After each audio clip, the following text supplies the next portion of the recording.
Welcome to week 6 of Cloud for Developers. Um, just as a quick reminder, Project 1 is due tonight before midnight, so please make sure that you take a look at Project 1 and complete that when you get a chance. As far as week 6 material goes, week 6 is going to be focused on DynamoDB, and DynamoDB is really what it is a NoSQL database that's hosted through AWS. So it's going to, in some sense, replace relational databases. So it's kind of acting as that relational data store. But the idea with NoSQL is that all of our relational data is stored in a single table as opposed to having relationship tables. So think of NoSQL as a non-normalized relational database.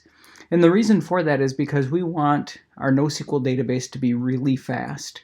So when we store all of our data together and we don't have those relationships across different tables, we can really quickly retrieve all of our NoSQL data. So I'm just jumping into the week 6 folder on Blackboard. For the reading, there's a couple of links out to various resources related to DynamoDB, how it's priced. You're also going to get into the command line interface installer. So we're going to need to use that. And then there's a couple of links about deploying DynamoDB locally to your computer. And the idea with that is, as I'm doing development and I'm trying to work in a development environment that's kind of conducive to testing, we could be working with a large data set. And the reality is I don't want to pay for kind of my mistakes as I'm doing development. So anytime I do reads or writes to DynamoDB, I'm paying for that.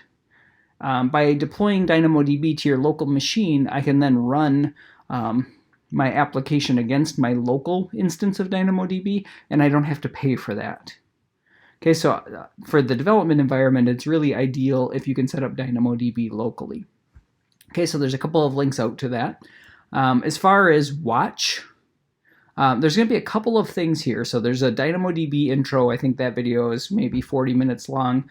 And then a couple of shorter videos, which is how to do the DynamoDB install locally, part 1 and part 2. Those are about 10 minutes apiece.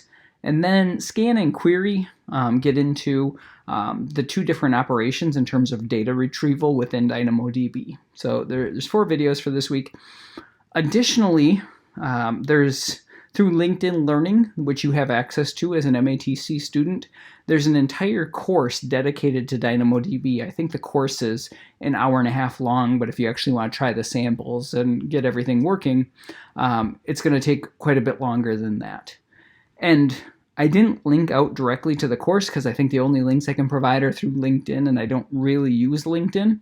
So you're going to have to log into LinkedIn and do a search for the course. It's AWS for Developers, and then :DynamoDB.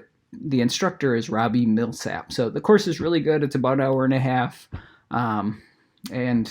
Honestly, this course is probably a better demonstration of DynamoDB than what we'll use. To expand on that, we actually take some of the sample data from that course and we incorporate it into our next project in some of the demos that we're going to use. So if you do follow up with the course, you'll see some of that same data. So it's a good start for DynamoDB if you have the time.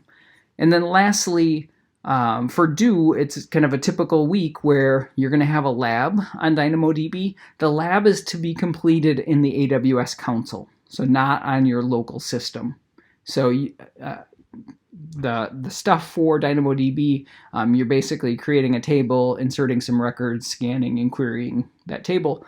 That lab is meant to be completed through the web interface in AWS. And then lastly, you'll have the check-in. Both of these are due next Wednesday, kind of under our typical schedule. So I will be sending out an announcement shortly with all this information, and I'll see you next week.